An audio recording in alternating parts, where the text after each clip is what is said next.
Başladıq. Deməli uşaqlar, bugünkü dərsimiz azotdur. Biz sizlə dedik ki, elementlərin kimyası, yəni qeyri-üzvü kimyaya başlayanda dedik ki, qrup bütün qrupları yəni öyrənəcək. Xüsusən də bizə daha çox lazım olan, sənayemizdə daha çox istifadə olunan elementlərdir. Yəni ekstra daha çox öyrənəcəyik. İlk olaraq başladıq 7-ci qrup. Yəni 8 qrup var idi. Bilirik ki, qruplar necə düzülürdü? Şablon stollarda düzülürdü. 2 qrupa bölünür. Yəni 2 növ var idi. A və B. A'ya əsas qrup demişdik. Qırmızı və sarı rəngli olanlar əsas qrupuydu. Bəzi kitablarda A rəngi gözləri göstərdilər. Kitabın altında lantanoidlər və aktinoidlər. Bunlar da əlavə qrup elementlərdir uşaqlar. Sonra qruplara adlar demişdik. Biz başladıq 8 qrup təsirsiz qazlar idi. Tək atomlu qaz yaradırlar, bəsit maddələrdir. HNF kar demişdik, hə? 7-ci qrup elementlərindən başladıq. Halogenlər, duz əmələ gətirənlər. 6-cı qrup elementləri xalkogen, filiz əmələ gətirənləri keçdik. İndi isə növbə uşaqlar 5-ci qrup elementlərindədir. Deməli, 5-ci qrup elementlərində də bugün azot, nitrat turşusu, gələn dərsdə artıq fosfor, NP-ni əsas öyrənəcək uşaqlar. Biz də zaten qrup, məsələn, 7-yə fıcılı vırıcı hamısını bilməliydik. 6-da OSS tipodeyi yadda saxlamışdıq. 5-i də NP, 4-ü necə öyrənmişdik? C, 3 balı idi. Sonra birinci qrup linatlı edilirsə, ikinci qrupda bemol casırmı. Xatırlarında düzdür, bunları çox təkrarlamışım. Deməli uşaqlar, 5-ci qrup elementlərində də 5-ci qrupa xüsusən yəni bir adı verməmişik. İndi necə digər qrup elementlərini nətər öyrənmişik ya? İlk olaraq elektron konfigurasiyadan danışdıq. Mən valentliyi, oksidaşma dərəcəsi, təbii birləşmələri bunu da o formada yəni öyrənə gedəcək.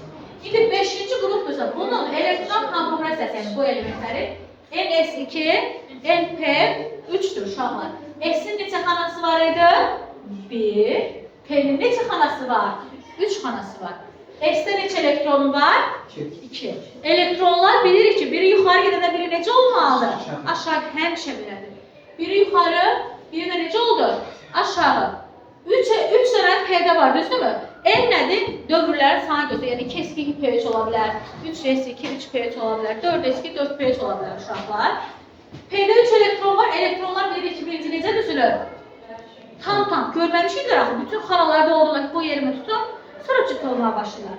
Sonra məsələn, bunların hamısı bilir belə, birin aşağı bu formada yazsaq artıq düz olmayacaq. Yaxşı mı? Bilirsin, olimpiyadaya düşmüşdür, hə? Əli, sizə düşmüşdü bu. Hansına düşüb bilmirəm. Yəni, bu sualı görmüşük. Yəni, birinci tək doldurur elektronları, sonra cüt olmağa başlayır. Deməli, 5-ci qrup elementlərin normal halda istəyən tək elektron var uşaqlar. 3 şəkil. Deməli, normalda neçə valentlidirlər? 5-ci qrup elementləri. 3 valentlidirlər uşaqlar. Zaten biz dövrü sistemi keçəndə bunu dəfələrlə demişik. Yenə mən də dəfələrlə təkrarlayıram ki, normal halda ən çox tək elektron yaradan neçənci qrupdur? 5-ci qrup.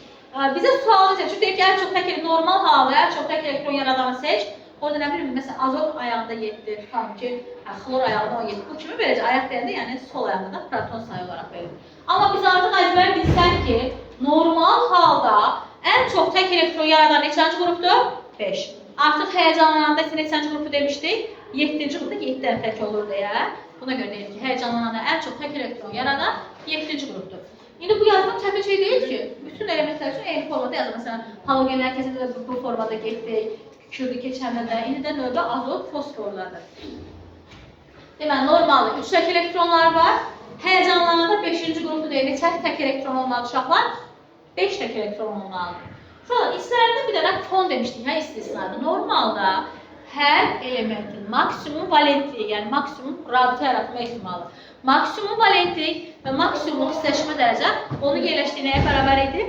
Qrupa. Son bir element 7-ci qrupda idisə, maksimum içində qol yaradırdı, 7 rabitəsi olurdu, 7 valentli olurdu. Son ki bir element 6-cı qrupdaysa mehri neçə valentli oldu uşaqlar? 6 valentli olacaq, 6 oksidaşma dərəcəsi göstərəcək. Bu söhbətdə istisna fon demişdik də, düzdürmü? Səbəb nə idi? Onlar həyəcanlana bilmirdi. Boş xanaları yox idi ki, cütlər keçib nə olsun? Tək olsun. Elementlərin də valentliyi tək elektronlara görə ölçürdü də. Bunu 100 dəfə demişik. Məsələn, tamam, mənim 2 dənə tək elektron varsa neçə rabitə qura bilərəm? 2 valentli ola bilərəm, 2 dənə rabitə qura bilərəm. Deməli, azot haqqında xüsusən gələn danışam. Yəni, buradan çox azotdan danışacağım bu bölmədə.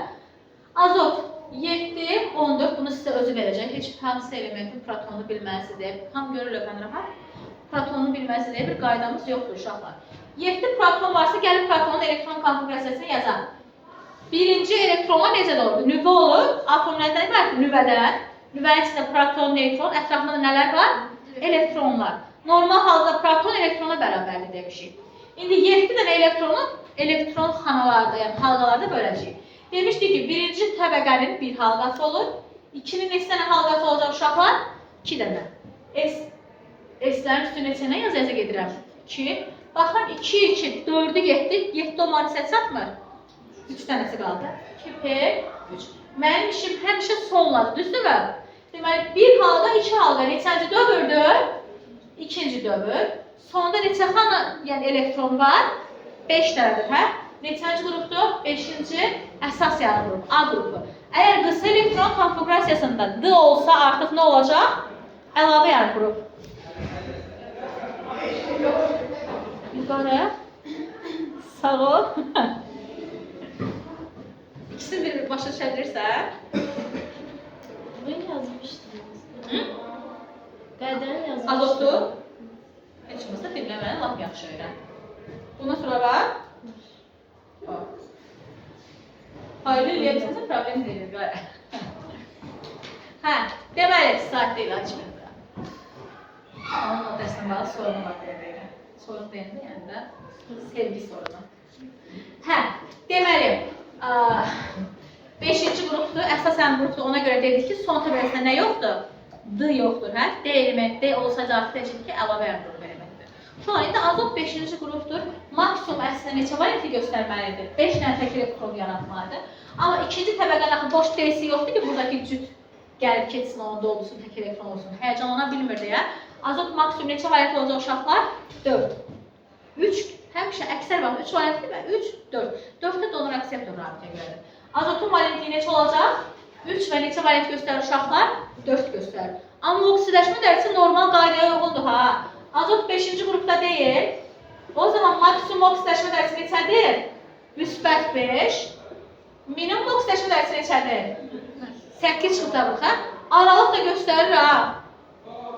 0, müsbət 1, 2, 3, 4 deyə göstərir. Bir də bunu təkrarlasaq, bir element harda maksimum oksidləşmə dərəcəsi göstərirsə, yalnız nə olurdu? Oksidləşmə, yəni yalnız elektron alırdı. Minimum oksidləşmə dərəcəsi göstərəndə isə yalnız reduksiya, yəni elektron verirdi. Necə? 4 hansı birləşmə yox? Müsbət 4, məsələn, NO2-də müsbət 4-dür. Müsbət 4 oksidləşmə dərəcəsi düzdür? NO2-də. Uşaqlar, bəs deyə bilərsiniz ki, müəllimə, əslində necə belə oldu ki, ondan niyə oksidləşmə dərsi maksimum göstərə bildi, hə? Uşaqlar, biz bunu necə düşünün? Yəni, oksidləşmə dərsini. Məsələn, valentliyin axı üst-üstə düşmür azotda. Azotun maksimum valentliyi neçə oldu? 4, amma oksidləşmə dərsi 5-dir. Bəs 5 ola bilmirsə, necə 5 oksidləşmə dərsi göstərir? Yəni, belə düşünün azotu. Məsələn, tutam ki, buradan, bura tutam bir çay var. Məsələn, körpü tutam ki, qurur, körpü gəlir, burada dayanır. Məsələn, biz buradan tutam ki, olsa, gəlsək, burada bura deyə bilərik də balaca bir yerdə, elə deyilmi? Məsələn, elektronlar keçə bilir. Ona görə 5 olur. Amma xəttim tam deyil deyə, bir növ valentliyi neçədə elə dayanır? 4 olaraq deyəcək. Yaxşı, bunu yəni belə anlaya bilərsiniz uşaqlar. İndi biz birazdan nitrat kursunu falan keçəndə orada valentliyi xüsusən göstərəcək. Deməli, azot neçə valentli oldu? Çox danışıram, amma özüm xüsusi yerləri vurğulayıram da bilirsiniz ki, bu qədər bunlar önemli. Deməli, azot neçənci qrup elementidir? 5-ci qrup. Normal halda ən çox tək elektronu yaradan neçənci qrup elementləri oldu? 5-ci qrup. Həyəcanlananda isə 7-ci qrup elementləri. Azot qrupuna uyğun valentlik göstərmədi. Neçə valent göstərdi uşaqlar? 3-4 valentlik göstərdi, amma oksidləşmə dərsi dediyimizə uyğun oldu. Maksimum oksidləşmə dərsi müsbət 5.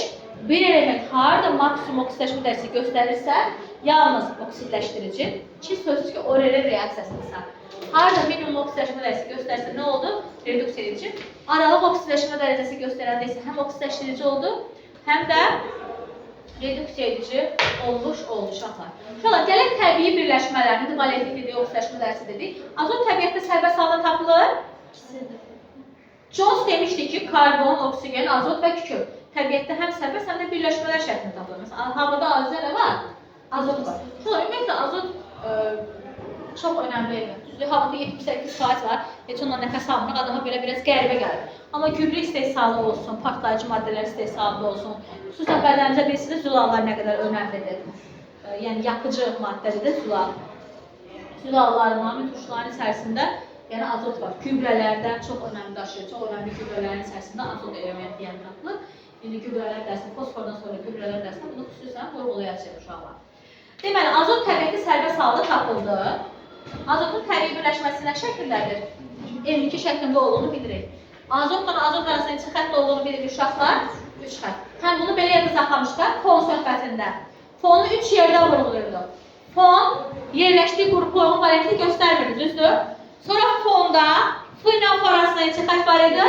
1. O ilə arasında 2. N ilə arasında uşaqlar 3 xətt var. Sonra fonu harada demişdik? Hidrogen rabitəsində. Hidrogen ilə fon elementləri arasında, yəni H ilə F, H ilə O, H ilə N arasında hidrogen rabitəsi yaranır və 3 nöqtə ilə göstərilir. İndi rabitələri də gəlin təkrarlayaq. 3 xətt olanda onun biri sigma rabitədir, sigmanın rabitənin təmşibidən olunur. Digərləri pidir uşaqlar. Azot sonu P ilə bitib deyir, nə elementi sayılır? Bütün qeyri-metallar zaten P elementlərdir və sarı rəngdir, düzdürmü? Mesela 3-cü qrup elementi də sarıdır, amma yəni qeyri-metal deyə bilmərəm. Ya amma bütün qeyri-metallar P elementidir deyə biləcəyik. Hərəsinin elektron konfigurasiyası P ilə bitdir. Uşaqlar, azotla bu qəbula düşüb deyə xüsusən vurğulayıraq. Mesela amonyakın sintezində deyək, hansı rabitələr qırılır, hansı rabitələr yanır. Bunu rabitədə demişik.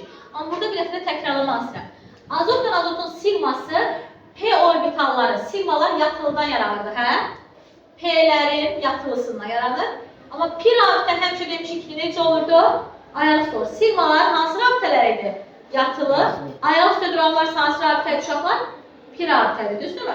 İndi uşaqlar, deyə bilərsiniz ki, azot axı 5-ci qrup elementidir. Normalda 5-ci, 6-cı, 4, 5, 6-cı qrup elementlərdə biz demişik ki, hansı hibridləşmə mövcuduydu? SP3, yəni hibridləşməni də yazımıza salaq. SP3. Məsələn, burada niyə mən hibrid yazmadım ki, P ilə P yazdım? Yadınızdadırsa, sən onda bizlə deyilir. Hibridləşmədə belə bir şey demişdik ki, ümumiyyətlə, indi təkrara gəldim, bir də həm də beynimizi o tərəfə də yadımıza salaq, o tərəfi. Deməli, hibridləşmə nə idi? Niyə görə hibridə ehtiyacımız var idi? Yəni, düşünün ki, ağlıma gəlsə görə deyim. Düşünün ki, tutalım ki, mənim bir qolum belədir, kiçik, biri də belədir.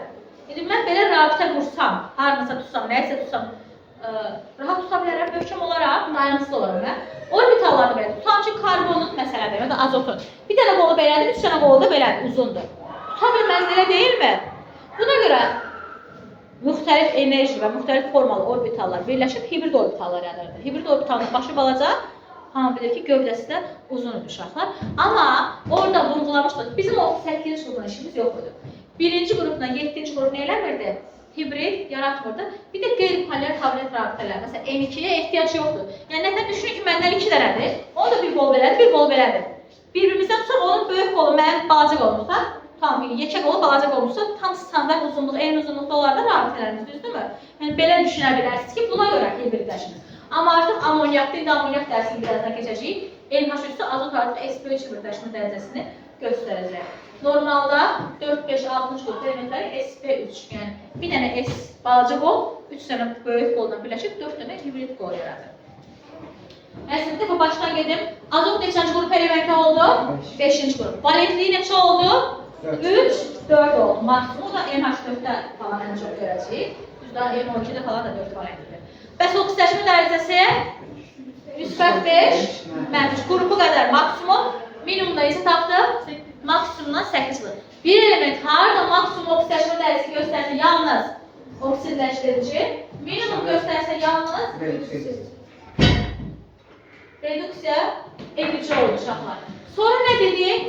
Azotla azot parçasında neçə xətt var dedik? 3 xətt var. Biri sigma, digər ikisi nədir? Pidir. Birinci qrupda bir neçə dəfə düşüb. Tutalım ki, deyək ki, azot molekulunda sigma pi rabitələri sayı, məsələn, sigma x-dir, tutalım ki, piyə y. Y bölü x soruşur və ya belə soruşur. Ya da neçə dəfə çoxdur deyə suallar var. Belə yəni asan suallarınız düşür. Bir də nələr düşübdür? Amonyakın istehsalında, amonyakın sintezində deyəcəm sizə. Əsasən rabitə söhbət düşüb. Deməli, bəsit haldadırsa maddə, onun hibridləşməyə ehtiyacı yoxdur. Amma artıq maddənin içərisinə girəndə deyir, ehtiyac duyacaq. Azotun gələn təbii birləşmələrini uşaqlar sərbəst halda bildik tapıldıqda havanın 78% nədir? Azot elementidir. Azotun təbii birləşmələri hansılardır? Natrium NO3, kalium NO3, nitratlar şəklində tapılır. Təbii birləşmələr bunlar. Necə yadda saxlayın? Məsələn, mən bunu aktiv vaxtı yadda saxlaya bilmirdim sözün olsa, belə öyrənmişdim. Kaliumu Hindistan şorasına oxşadırdı. Necə?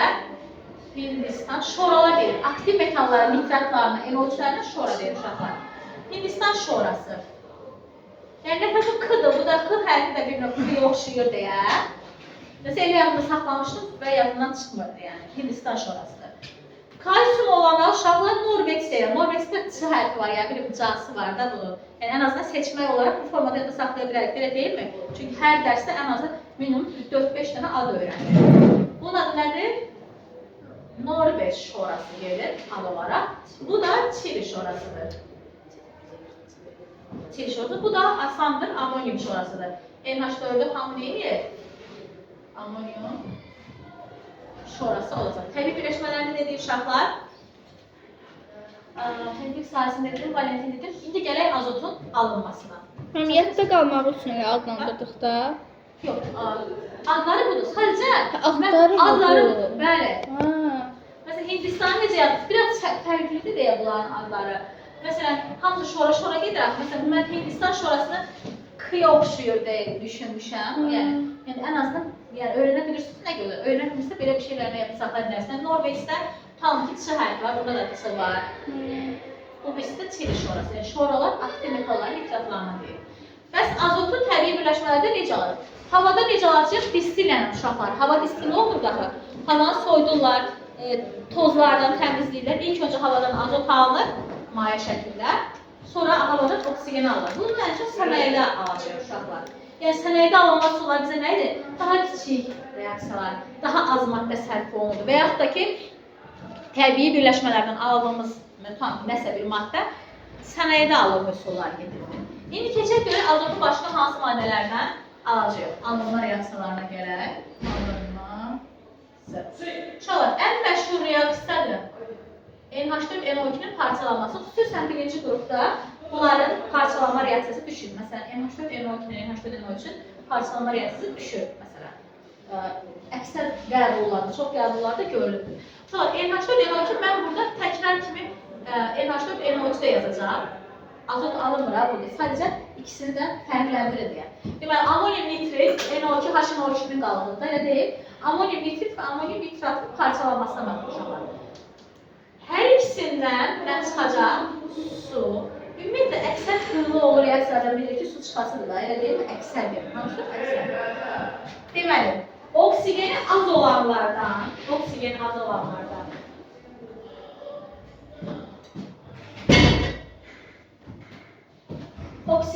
olandan, oksigensiz, buradan azot qazanacaq ki, azotun alınmasını deyirəm. Deməli, NH4NO2 parçalananda azot qazı alınır. Amma burada bir dənə oksigen çoxdur, hə? İkisini də müqayisə ilə öyrəndirim. Burada nə alınır? N2 alınacaq. Azotun alınma reaksiyasında yazdım, amma yəni bunu fərqləndirmək üçün yazdım ki, ikisini də yəni əzbər bilin. Birinci qrupun xüsusən qəbulunda yəni çox görmüşük. NH4NO2 və NH4NO3 parçalanır. Hər ikisindən nə alındı? Su alındı. NH4NO2-dən nə çıxdı? Azot. Burada bir oksigen çoxdur, içində bir dənə nə oldu? Oksigeni artıq aldı. Sonra amonyum bixromat parçalananda. Amonyum bixromat şu olur, narıncı rəngli duzdur. Baxa bilərsiniz internetdə, vulkan reaksiyası adlanan. Narıncı rəngli duz düşünün. Duz kimi maddədir, duzdur. Yəni duz dənəbər olur, elə deyil mi? Narıncı rəngli, bildiyiniz yəni bu kitablarımızın üstəki, toplumun üstəki rəngdə duzdur. Onu saçlarla yandırırlar, biraz da torpalaşdırırlar, vulkan, yəni dağ kimi eləyirlər. Ucuna yazılan yandıran uşaqlar, bildiniz vulkan reaksiyası, yəni vulkan kimi püskürür. Buradan nə alacaq? Bir də baxandan sonra yanıb tutardı və görərsiniz burada çox tünd yaşıl rəngli qalıntılar var. Bu From 2 O3-ümüzdür. Bir daxil vulkan kimi partlayır. Səbəbi nədir? Yəni, nəsə qaz ayrılır ki, orada nəsə çıxır da yuxarıya, düzdürmü? Buradan da azot və azot alınır, su buxarı əmələ gəlir. Başqa uşaqlar hardan alınır? Azot, yəni hansı maddələrdən alınır? Ortak ya da pasiv metal oksidlərin üzərinə amonyak gəlir. Mən bunu bir də amonyaklı kimyəvi xassələrində deməyəcəm yəni. Deməli, amonyakla enerji su hamı tanıyır. Amonyakla xüsusən pasiv metalların oksidlərini görürük. Burada ortak, məsələn, dəmirin oksidini də görə bilərik. Məsələn, birində dəmirin oksidini yazıram. Hangi fermi CO4-ü məsələn yazıram. Fermi CO4. Yəni, burada əsas məqsəd nədir? Deməli, bu reaksiyalarda nə alınır? Metalın özü, buradan kupru, buradan nə alınacaq? Dəmir. Hansı maddə alınacaq? Azot. Bir də bütün reaksiyalarda nə alınırdı? Yəni, əksər reaksiyalarda bir də nə çölə çıxır uşaqlar? Su çölə çıxır. Deməli, ortak və pasiv metal oksidlərin üzərinə amonyak gələndə nə əmələ gəlir? Metal, N2 və nə əmələ gəldi? Su. Xüsusən reaksiyanı bölənməklə mexanizm yaza bilər. Deməli, burada hansı metallar götürüldü? Orta və yaxud da ki, pasiv metallar. Nə əmələ gəldi? Metal, azot qazı, bir də su əmələ gəldi. Azotu bu reaksiyalardan alınmış oldu. Gələk indi azotun kimyəvi xassələrinə görə azot nə ilə reaksiyaya girir və yaxud nə ilə reaksiyaya girmir. Şuralar, azotla azot arasında burada 3 dənə rabitə var. O qədər güclü, yəni 3 qoluna, o qədər güclü bir-birinə tutulur ki, çox az maddə ilə reaksiyaya girəsidir uşaqlar. Hətta bircə dənə maddə ilə adi şəraitdə reaksiyaya girir. Məsələn, biz tutalım ki, digərlərində bunu belə görmədik, ən azından bir neçə maddə ilə aktiv metallarına demək olar ki, məsələn, biz halogenləri öyrəndik, kükürt keçmişik, düzdürmü? Aktiv metallarına demək olar ki, hamısı adi şəraitdə reaksiyaya girdi. Azot isə sadəcə, kimyəvi xassələrimi yazım, birinci metallarla yazıram. Sadəcə lityum ilə dörddə qulaqlarını açsın. Xüsusən lityumla adi şəraitdə reaksiyaya girir azot. Deməli, sadəcə deyirəm. Lityumla azot reaksiyaya gedir. Bilirsiniz də, 2 elementli reaksiyalar yazmaq çox asan. Baxın ha, 2 dənə element reaksiyaya girib tək halda. Çox asandır bu reaksiyaları öyrənmək sənəm. Mən də sən. Deməli, yan-yana yazılan elementləri yazdım. Qalan asandır. Linar qırmızısı neçə valentlidir? 1. Azot metalları yəni neçə valentli göstərəcək? Minimum valentliyə. Bizim qaydamız belədir ki, 2 element birləşəndə metallar həmişə güclü hansı valentliyi göstərirdi? Maksimum valentliyi. Bunu yəni belə düşünün. Tam ki, bir uşaqla siz bir pilok götürürsünüz, uşaqlar ölmürlər, nəyisə daşınmaqdan ötürü. Hə, pilok götürəndə nəyisə götürürük, neyniyərik? Elə deyək ki, ən çox yükü biz daşıyarıq, elə deyil mi? Məsələn, piloku elə çəkər ki, ona elə belə düşərdi, elə deyil. Yəni, bunların rabitəsi də belə düşünün. Metallar güclüdür, bütün qolları qoyurlar rabitə yaratmaq üçün, hamısını qoyacaqlar. Metallar hansı valentliyi göstərəcək birləşmələrdir? Maksimum, qeyri-metallarsa minimum valentliyi. Azotun da minimum valentliyi neçədir uşaqlar? 3. Digərləri üçün də qoyurlar reaksiya. 2 dənə elementin reaksiyasıdırsa, biri maksimum, metaldırsa maksimum, qeyri-metalsa hansı valentliyi göstərəcək? Minimum. Formul nə olacaq? Lityum 3E. İndi bunu əmsallaşdırsaq, bir element bir yerdə cüt, bir yerdə təklisə təkrar neçə yazırdım? 2. 2 vurut neçə lityum var? 6, bura 6. Burada 2 dənə azot var deyə elə ehtiyac yoxdur. 1 mol yazsam kifayət elədir. Tam ki, lityum artıq digər metallarla necə reaksiya girəcək? Temperaturda. Burada da lityum 1 valentlidir. Lityumdan natrium yapışmamışlar. Natriumdan azot yazmaq istədim. Natrium neçə valentlidir? 1 valentli. Azot neçə valentli göstərəcək? 3. Formulu nə olacaq? Lityum 3, N olacaq uşaqlar. Digər metallarla tam ki, kalsium. Azotla reaksiyaya girdi mi? Kalsium N yazıram yan-yana. Baxın, əzbərləməyə ehtiyac yoxdur ki. Casırma neçə valentli idi? 2. Azot neçə valentliyi göstərəcək? 3. Formulu nə olacaq? Kalsium 3, N2. Bu formada öyrənmək olur uşaqlar. Gələk qeyri-metallarla reaksiyasına. Azotla oksigen reaksiyasını hamı əzbər bilirlər. Nə yaranır buradan?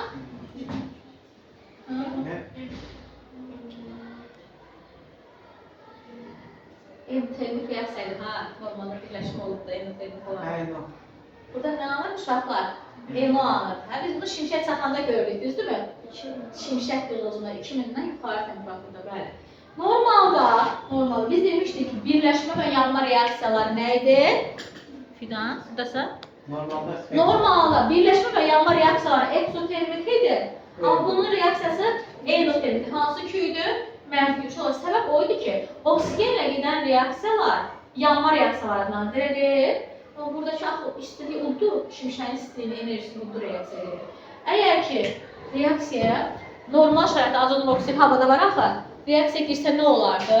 Düşünün, azotun oksigen reaksiya girdi, NO yaradır. NO da havadakı oksigenlə NO2-ni verir. Bunu belə yazın. Deməli, əgər normal biraz temperatur olanda reaksiya girsədi, görün necə düzənli, qurulub yəni həyatımız. NO yaradardı. Əgər, deyirəm, bu reaksiya bütün həmişə şimşək sarsaydı dünyamızda. NO oksigenlə reaksiya girib asanlıqla NO2-ni verərdi. Mən bir də NO2-də azotun oksidlərini bunu deməyəcəm, bir-birinə alınma reaksiyasıdır. NO2 də biraz havadakı oksigen və su buxarı ilə birləşib nitrat turşusunu yaradar uşaqlar. H2O3 turşu yağışı olar. Məsələn, turşu yağışlar falan eşitmişsiniz də hər halda düzdür. Bunu coğrafiyada daha çox görürsünüz. Yoxsa tarixdə? Coğrafiyada. Fabriklərdə, zavodlarda Bəli. Çıxan havaya çıxır, o da havanı kirlədir, o götürüşdür. Eynən. Bəs nə vaxtsa tarix oxuyanlar, yəni nə vaxtsa dünyamızda turşu yağışları olur? Olur, yoxsa olmuyor? Olmuyor? Tamam. Yəni bu formda olsaydı nitrat turşusu çox güclü turşulardan da bilirik. Yəni bədənimizdə bir yer qalmaz, yəni yaşaya bilməzdik. Başqa uşaqlar, karbonla azotun reaksiyası önemlidir. Dissiyanı əmələ gətirir. Borla azotun reaksiyası önemlidir. Bor 3 valent göstərir. Azot da 3 valent göstərir deyə ayaqlarını heç nə düşürəcək. Bor nitrit uşaqlar, belə yazmışam. Bor nitrit almaza bənzir, yəni süni almaza oxşuyur, almaz kimi yəni məsələn işlədə bilirlər. Mürəkkəb maddələrlə də azot nə su ilə reaksiyaya girir, nə turşularla, nə qələmlərlə nə eləməyəcək? Reaksiya girməyəcək. Ən asan dərs azot dərsidir, heç nə reaksiyası yoxdur. Bu reaksiyalarda elə dərs eləməyək. Qələmlər nə yazmaq olur? Harada yazdır? Lityum.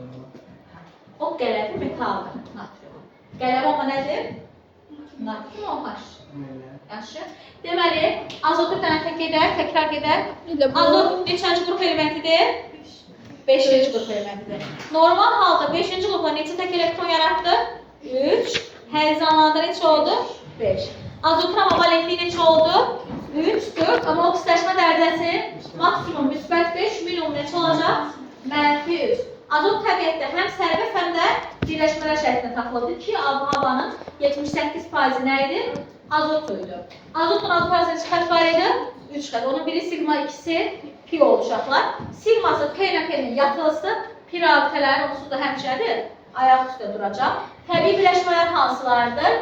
Kalium NO3 Hindistan şorası, kalsium nitrat Norveç şorası, natrium nitrat Çili şorası, amonyum nitrat da amonyum şorası gedir. Ümumiyyətlə şoralar aktiv metalların nitratlarına dedir uşaqlar.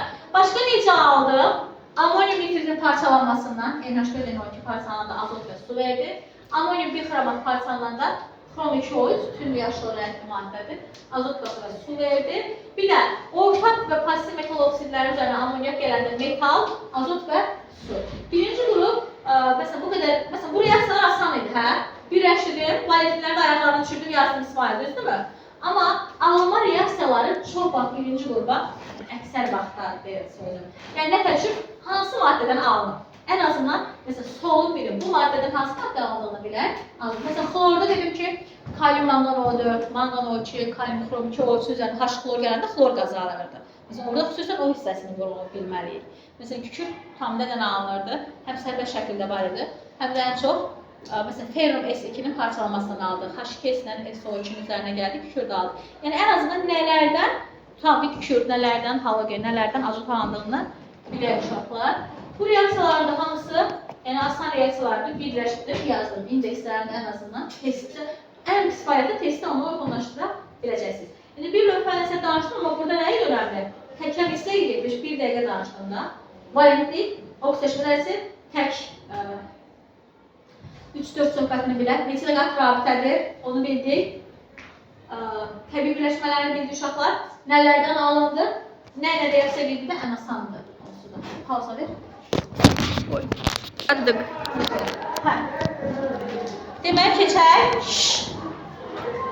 Gəldik azotun oksidlərinə uşaqlar. Deməli, azotun 5 oksidi var. Məsələn, biz kükürddə 2 dənə oksid öyrəndik, SO2 və SO3. Azotun oksidlərinə gələk. N2O, NO, N2O3, NO2 və N2O5. Deməli, azotun 5 dənə oksidi var. Gəlin azotun burada oksidləşmə dərəcəsini tapaq bərabər. Oksigen demişik ki, oksidlərdə hansı oksidləşmə dərəcəsi göstərirdi? -2 peroksidlərdir. -1 superoksidlərdir. -2 də bir göstərirdi. Fluorlu birləşmədə isə müsbət oksidləşmədir. Bəsit halında hər şey nədir? Sıfırdır. Bu da. Kimi olsun yəni. Deməli, indi azotun oksidləşmə dərəcəsini tapıraq. Şöyle bilirik ki, birləşmənin içərisində elementlərin oksidləşmə dərəcəsini cəmi sıfır eləyəcək. Yəni, biri neçə dənə mənfisə, o birisi o qədər müsbət olmalı cəm olaraq. İndi bura -2-dirsə, -2-ni vuracam birə. -2, onda azot burada hansı göstərəcək? Müsbət 1 olar ki, müsbət 1 2-ə vuranda müsbət 1. Deməli, azot burada hansı oksidləşmə dərəcəsi göstərdi? Müsbət 1. Onda burada necə olacaq? Müsbət. Burada -2-ni vuraraq 3-ə, -6. Onda da müsbət 3 olar ki, müsbət 3-ü vuraraq 2-ə, müsbət 6 eləsin. -2-ni vuraraq 2-ə, -4 neçə olacaq? Burada neçə oldu uşaqlar? Müsbət 5 olacaq. Bir dənə gəlindi qrafik formuluna baxaq. Bilirik ki, 2 dənə qeyri-metallarda o oksigen bağlıydı. Oksigen axı ekvivalentli idi. Biraz bura, bir dənə azot bu tərəfə birləşəcək. Burada nədir? NO-dur. N2O3-ə baxın, N ilə N yazıram. Qrafda qalan oksigenləri də 2 xətlə birləşdirirdim. Elə deyil. NO2-yə baxaq. Oksigenlər tək haldası 2 olaraq alanırdı. Gələk N2O5-ə. Deməli, azot burada neçə valent? Yəni, qrafik formulunda, mən burada bunu belə yazdım. Burada azotla azot arasında rabitə var, yaxşı. Bunu biz öyrənmirik, amma xüsusən də vurğulamıram. Burada da eynən. Mən oksidləşmə dərəcəsinə görə yazdım. Buradan belə bir vergülü nöqtə valentlikləri var. Deməli, əsas bunların heç qrafik formullarını siləcəm, bizə düşmür. Oksidləşmə dərəcəsinə uyğun deyil. Əsas deməli, bura baxırıq. N2O5-in qrafik formulu bizim üçün önəmlidir. Deməli, azotu yazdım. Azotla azot bilirik ki, nələr birləşəcək özünə? Oksigenlə birləşir. Biz bunları oksidlərin qrafik formuna keçmişik. Qrafda qalan oksigenlərdə hərəsində yazdım. 4 dənə qalmışdı da. N2O5 deyil. Biri buradaydı, 4'ü çatdı. İkisini buraya yazdım.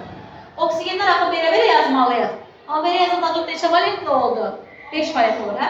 Ona görə deyilmişdik ki, buradakı obrisi valentliyi qırıq-qırıq. Məsələn, bayaq bir körpü çəkdim, yarımcıq saxladım, ha? Niyə görə 5 oksidləşmə dərsi göstərdi? Çünki oradan elektron atlaya bildi. Amma xətt olaraq nədir? Yarımçıq valent. Deməli, azot burada müsbət 5 oksidləşmə dərsi göstərsə də valentliyi neçə oldu uşaqlar? 4 oldu. Adlarına gələndə diazot nə olacaq? Monoksid. Azot, monoksid, birinci bir olanı mono demirik. Diazot, trioksid, azot, dioksid, birinci bir mono demirik. Diazot, pentaoksid gəlir. Şöyle bizə bunların deməli nə lazımdır? Oksidləşmə dərəcələri önəmlidir, yazdıq. Bunları özümüz tapdıq. Aqrəqat halları önəmlidir, uşaqlar. Deməli, müsbət 1-dən 5-ə doğru düzmüşəm. Aqrəqat hallarında bərkiləcək yavaş-yavaş. N2O qazdır, NO qazdır, N2O uşaqlar. Bir dənə NO2-ni qaz olaraq bilir. N2O5 isə bərk olacaq. Deməli, N2O, NO, NO2 qazdır. Hətta NO2 qonur rəngli zəhərli qazdır uşaqlar. Bunun üçü də turşoksididir, turşoksidir. Qeyri-metalların oksidlərinə turşoksid demişik, elə deyil. Azot da qeyri-metal deyil. Bəs niyə N2O və NO3-ün yazmadım? Bunlar çünki neyilədirdi? Duz əmələ gətirmirdi, düzdürmü? Jonosio, N2O-ya biz demişdik ki, duz əmələ gətirməyən oksid. Oksidlər axı 2-yə bölünürdü. Duz əmələ gətirən və duz əmələ gətirməyən. Duz əmələ gətirənlər əsasən amfoteli qarışıq turşoksidlər idi. Duz əmələ gətirməyənlər də belə öyrəmişdik. CO, yəni CO, NO, CO, silisium, bir də N2O duz əmələ gətirməyən oksid idi. Deməli, oksidləri bildik, oksidləşmə dərəcələrini bildik. Aqrəqat halları N2O, NO, NO2 qazdır, N2O3 mayedir, N2O5 bərkdir. Ümumiyyətlə, ayaqları 2-5 olanlar yadda saxlayın ki, bərkdir. Məsələn, fosforlar bunu deyəcəm. Fosforun oksidlərin hansı bərkdir? Amma yenə də ayaq deyə yadda saxlamaq olur, yəni ilk öyrənəndə. N2O ilə NO duz əmələ gətirməyən oksiddir uşaqlar.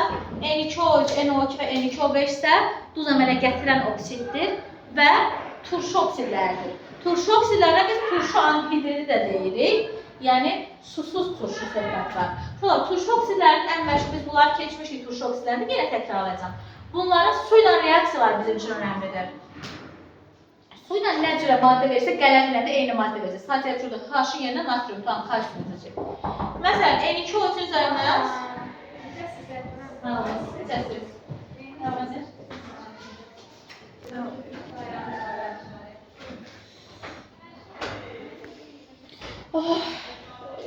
Allah'ım ben eve gidip yatmak istiyorum ya Allah.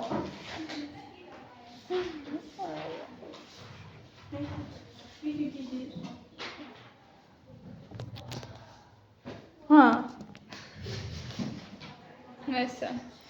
Bağlayıp yavrum yap sonra. Hə. Deməli uşaqlar, turşu oksidlərin su ilə reaksiyasına keçəcəyik. Turşu oksidlərin su ilə reaksiyasında uşaqlar ümumiyyətlə bütün hamısı orere deyil bilirik ki, bir dənə bu NO2 istisnai xatırlayırsa, NO2 olan bütün reaksiyalar orere demişdir. Turşu oksidi olsun, əsası oksid olsun, su ilə reaksiya edirsə, oksidləşmə reduksiyası olur. Niyə görə? Azot burada müsbət üç oksidləşmə dərsi göstərilir mi? Su ilə reaksiya edəndə azotun müsbət üç oksidləşmə dərsi göstərən turşusunu yaradır. Azotun iki dənə turşusunu öyrənmişik. HNO2 və HNO3. Deməli, buradan alınan turşu HNO2 olacaq. Laf bilməsəz belə, oksidləşmə dərsi tapıram. Baxın. Mənfi 2 işə vura neçə eləyir? Mənfi 4. Bir dənəsi gedəndə neçəsi qalacaq? Müsbət 3. Deməli, bu nitrit, bu hansı turşudur? Nitrit turşusunun alınma reaksiyasını həm də yazmış olduq. N2O5-ə keçirən uşaqlar, sonra bunu yazsam. N2O5-ə baxaq, müsbət 5 deyil. Ya, su ilə reaksiya gələndə hansı turşusunu yaradacaq? HNO3 müsbət 5 oksidləşmə dərsi göstərdiyi nitrat turşusunun alınma reaksiyasını dedik. Şunlar, NO2-yə aralıq oksid kimi düşünə bilərsiniz. O həm bunu turşunu yaradır, həm bunu. Normalda bunların hamısı da eyni oksidləşmə dərəcəsi idi və oksidləşmə dərəcəsi dəyişmədi deyə oraya reaksiya olmadı, düzdürmü? Amma NO2 reaksiyasını qulaqlara sırlı eləmək lazımdır. Deməli, NO2-ni orta düşünün. O su ilə reaksiya girəndə, adi şərtdə reaksiya girəndə həm bunu verir, həm bunu verir. Həm HNO2 verir, həm də nə verir? HNO3. Məsələn, bu reaksiyalara bilərəm, baxın, natrium OH ilə yazıram. Ya da kalsium OH ki, fərqi yoxdur. Natrium OH ilə yazanda da necə HNO2 yaratmıyor? Nə əmələ gətirəcək? Natriumdakı sadəcə bir dənə əlavələr çıxacaq çölə su. Necə xlorun su ilə reaksiyasında H-xlor, H-xlor yaratmamışdı? Natriumda girəndə natrium xloro verirdi, düzdürmü? Burada da eyni. Hidrogeni biləndən sonra qalan hamısı eynidir. Və yaxud da ki, N2O5 plus tam kalium OH. HNO3 yaranmırdı. İndi nə alınacaq? Kalium, bir də qələvi varsa, mütləq çölə su çıxacaq. İndi gələk NO2-nin qələvi ilə reaksiyasına. Həm bunun duzu, həm də bunun duzu yaranacaq. Həm kalium NO2, həm də kalium nə alınacaq? NO3 yaranacaq. Əgər bu reaksiya temperaturda geçsə, temperaturda reaksiya o qədər çox görünmür. HNO3 plus NO verəcək. Deməli, normalda turşu oksidlərin hamısına aid sözüm su ilə reaksiyası, qələvi ilə reaksiyası, orere olmur. İstisna nəyə reaksiyasıdır?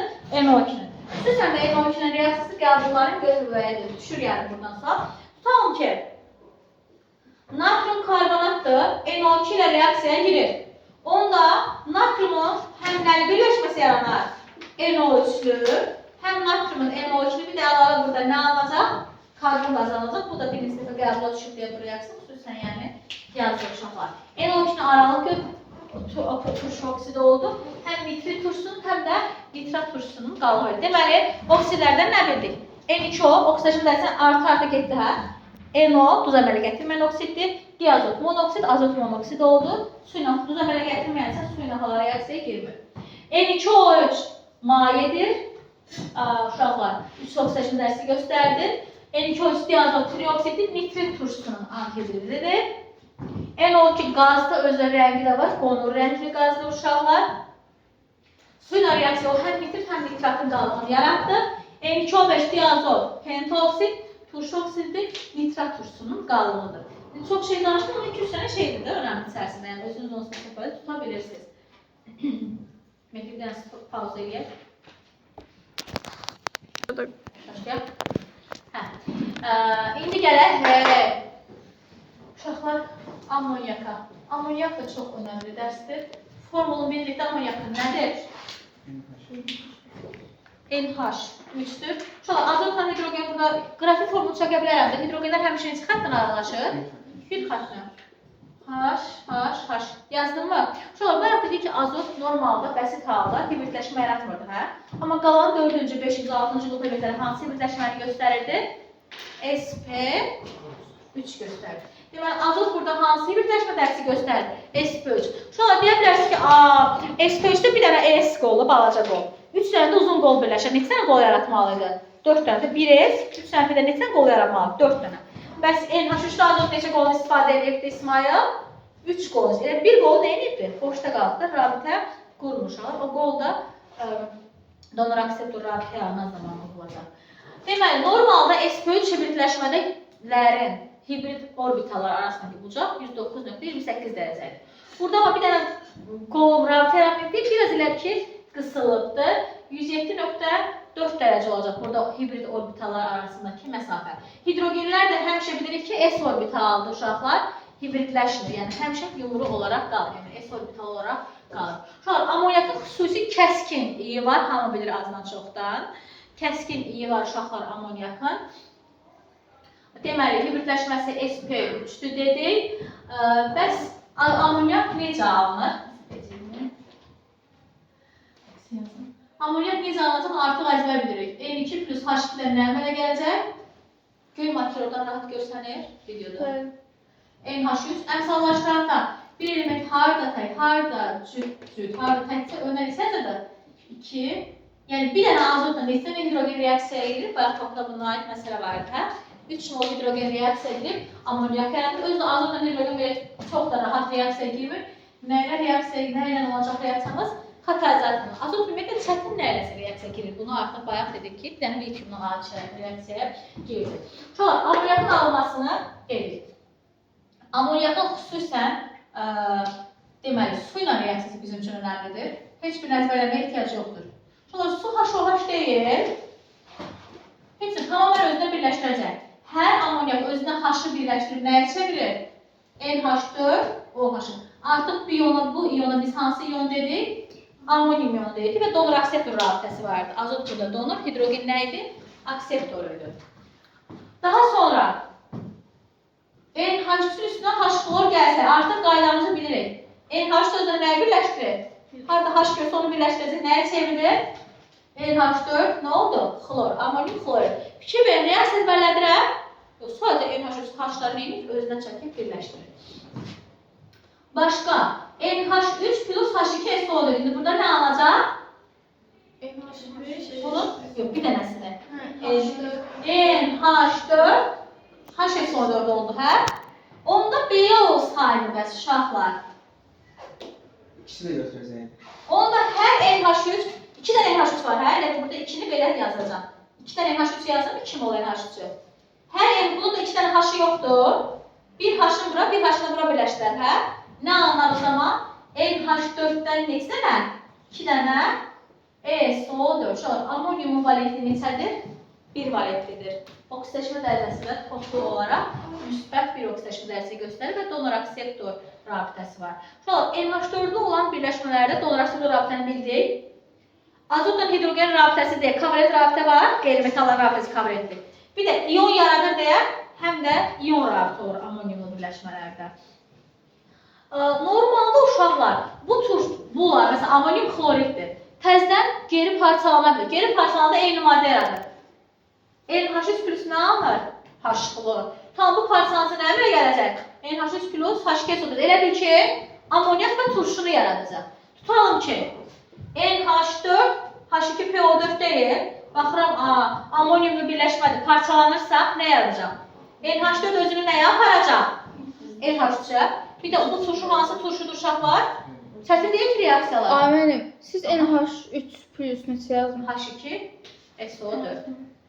Çətin deyil ki, deməli, amonyak turşularla reaksiyaya girəndə hər H-ları özünə birləşdirib nəyə çevirdi?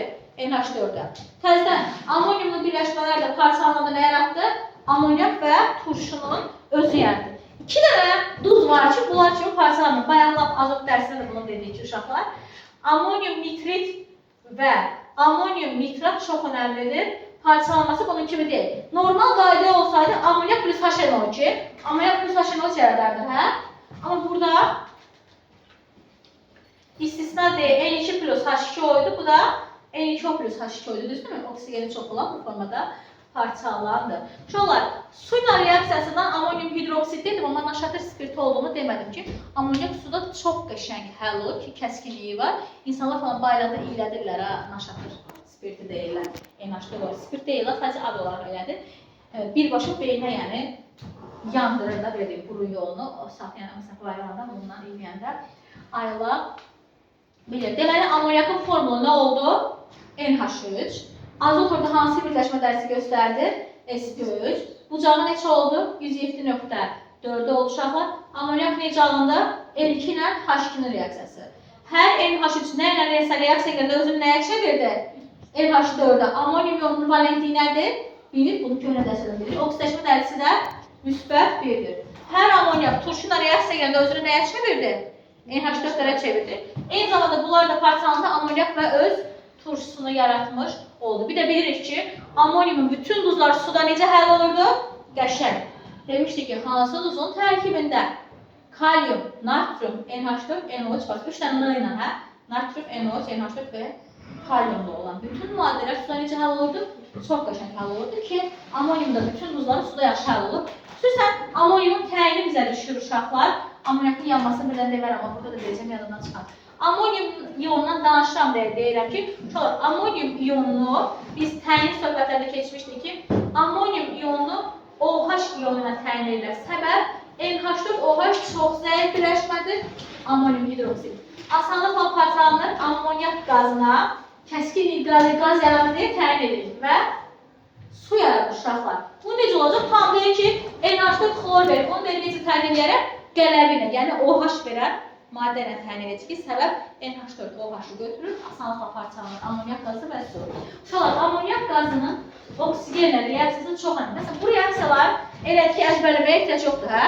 Baxın, reaksiyalar soruşuldu, bunları bilir yazın. NH3 özündən H-ları birləşdirdi, oldu NH4. Amonyak, oksigenlə dedik ki, adi şəraitdə reaksiya girmək, xüsusən qızdırmaq lazımdır və çox önəmlidir. Amonyakın oksigeni iki cür reaksiya. Bir var, temperaturda, yəni qızdırarak gedən reaksiya. Bir də uşaq var, katalizatorla gedəcək. Katalizatorla gedəndə oksidləşmə deyilir. İndi xılsı olsa olan reaksiyalardan onsuz da deyim ki, nə çıxacaq çölə? Su. Temperatur olanda nə alır? Azot. Amma katalizator olanda NO. Bir də buna oxşayır. Sadəcə burada bunun bir də oksigeni idi, oksigen artıdır. Burada elə ki, NO oldu sadə. M2O əvvəzinə nə alındı? NO alındı. İkisinin müqayisə necə saxlaya bilərik, elə deyilmi? Deməli, valentlik dediyi oksidaşma dərsin ki, azotdur. Bir də azotda azotun valentliyi də sözsüz ki, neçədir? 3. Oksidaşma dərsi neçə oldu? -3. Şöyle bir də NH4-də azotun valentliyi neçədir? 4. Donor akseptor rabitəyə görə yarandı, hə? Amma oksidaşma dərəcəsi yenə -3 olacaq. Çünki donor akseptor rabitə yarananda oksidaşma dərəsini təsir etmir. Həm isbat edə bilərəm. NH4 müsbət iyonu deyil. Hidrogen neçə yazacaq? Müsbət 1-i 4-ə vuracaq. Neçə eləyəcək? Müsbət 4. Buradakı müsbətin nə kimi çıxırdıq, hə? Müsbət 3 qalırsa buna neçə qalacaq? -3 qalacaq. Deməli, NH4-də azot 4 valentlidir, amma oksidaşma dərəcəsi -3 oldu uşaqlar. NH4 iyonu olan maddələrdə donor akseptor rabitədə var, kovalent var, azotla hidrogen arasında. Bir də iyondur deyə iyon rabitə var. Ki NH4-lü birləşmələrə iyon kristal qəfəsi deyə bilərik. Amma amonyak sadəcə qeyri-metalların birləşməsi deyə bərk halda molekul kristal qəfəsini əmələ gətirir. Bir də amonyakın orta aktiv pozitiv metallarla reaksiyası var idi. Onu da bayaq azotun alınmasını dedim burada bir də. Demeyeceğim şu an. Nitratı danış. Nitratı biraz tez yazaq. Nitratı danışmayacağım yəqin ki. Yandırırsan. Tez yazaq. Yandırmaz deyil. Tam çəkir ha.